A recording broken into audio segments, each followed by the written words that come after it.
Pessoal, nós vamos trabalhar um pouquinho agora com a ligação iônica. E para falar um pouquinho de ligação iônica, nós vamos usar o modelo da regra do octeto. Adiante, veremos as exceções da regra do octeto e a partir da distribuição eletrônica, como que isso se dá, tá bom? No primeiro momento, vamos usar a regra do octeto. E o que diz a regra do octeto? A regra do octeto diz que para um elemento químico estar estável, ele tem que ter 8 elétrons na última camada, ou na camada de valência, né? E como isso funciona? Vamos pegar aqui, e para que isso aconteça, esse elemento químico, ele tem que dar um elétron se for mais favorável, ou receber elétrons se for mais favorável. Vamos pegar o exemplo do sódio. Olha lá o sódio. Quando você olha o sódio, você vê que na última camada ele tem só um elétron, certo? E na camada anterior ele tem 8. Então é mais fácil ele dar esse elétron. Energeticamente é mais favorável ele dar esse elétron e ficar com 8 elétrons da camada anterior. E como eu represento isso? Eu coloco mais aqui, ó, que ele deu um elétron, tá? Tem um vídeo, amados, que fala sobre a distribuição eletrônica, tá? Como que isso se dá. Daqui eu vou pegar só da regra do octeto adiante, tá? Então vamos lá. E aí, vamos pegar o magnésio também como exemplo. Olha só o magnésio. O magnésio ele tem 2 elétrons na última camada. E na camada anterior ele tem 8. Então é mais fácil de fazer o quê? Dar esses 2 elétrons. E veja, o sódio é da família 1A aqui da tabela periódica. Então, uma das características da família 1A é o quê? É domar um elétron para chegar aos 8 elétrons, causar a estabilidade da regra do octeto, que são 8 elétrons na última camada, que é a configuração do gás nobre, que é mais estável, né? E da família 2A aqui, ó, faz parte de quem? O magnésio. Então, uma das características da família 2A é o quê? É doar 2 elétrons, para ficar mais estável.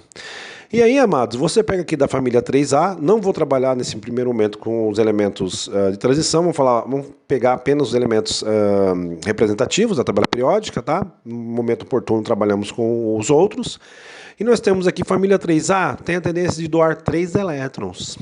A partir da família 5A, que é aqui, ó, eles têm a tendência de pegar esses elétrons para completar a regra do octeto, colocar 8 elétrons na última camada, né?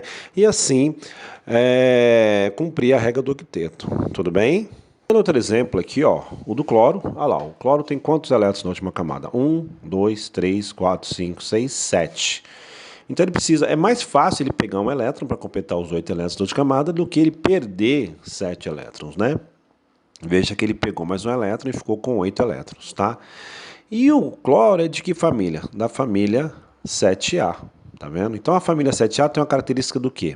Uma das características de pegar um elétron para formar o 8 elétrons. Tem 7 elétrons na última camada, 7A, pega um elétron para formar 8. Beleza? Vamos pegar um outro exemplo aqui, o oxigênio. Ó, oxigênio da família 6A. Então ele tem a tendência do quê? Ele tem lá 1, 2, 3, 4, 5, 6 elétrons na última camada. É mais fácil ele pegar 2 elétrons e completar os 8 elétrons. E como fica representado isso? Aqui é um negativo, né? Um negativo que o cloro pegou um elétron. E aqui é 2 negativo que o oxigênio pegou 2 elétrons. Tudo bem? E aqui vamos dar um exemplo, né? Do sódio, né?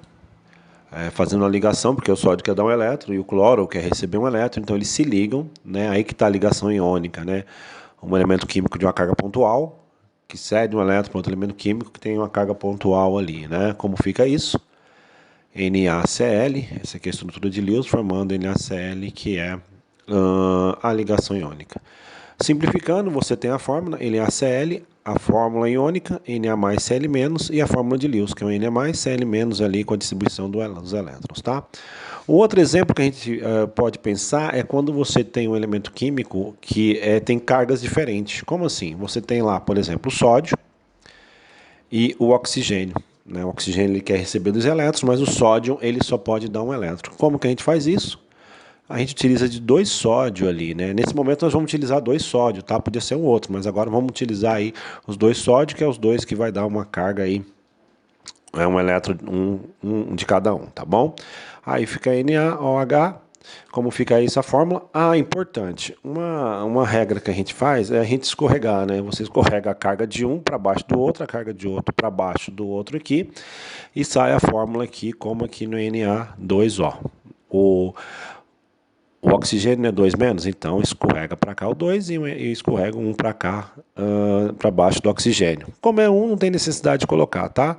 Vamos ver mais um exemplo aqui. O cálcio, que é da família 2A, né? Então quer dar 2 elétrons, e o cloro, que é da família 1A, que quer pegar um elétron. Aí você tem o quê?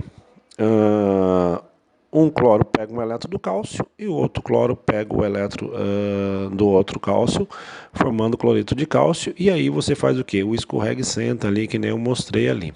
Tá bom? Então aí começa a se formar aí as ligações iônicas, tá? E quais são as características dessas ligações, né, quando elas se formam? As características delas, elas são sólidas nas condições ambiente, né? Por que elas são sólidas? Elas têm uma ligação muito forte, né? Você tem elementos químicos querendo muito pegar elétron, elementos químicos querendo muito dar elétrons, né? Você tem um aspecto cristalino, né? A gente vai mostrar aqui a fotinha.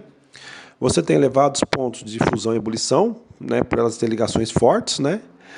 E quando fundidos ou dissolvidos em água, conduzem corrente elétrica, porque você tem dissociação, né, de cargas, né? Então você tem aí a dissociação de cargas positivas e negativas, então você consegue ter a corrente elétrica, né? E os aspectos sólido cristalino é aqui, ó, forma uma rede cristalina, por quê? Você tem, de um lado, um elemento que é muito eletronegativo, que apesar de ele estar ligado num positivo, ele pode ali atrair outro positivo também. Então você forma uma rede cristalina, né? E aqui é quando você coloca fundidos ou dissolvidos em água. Como fiz a parte só de dissolvidos em água, você tem uma coisa que a gente chama de solvatação. Essa parte aqui a gente vai ver quando a gente estiver falando sobre interações intermoleculares, tá bom? Então, de modo geral, a ligação iônica é essa. Agora vamos partir para entender a ligação covalente e as exceções à regra do octeto, que vai afetar aí as ligações iônicas.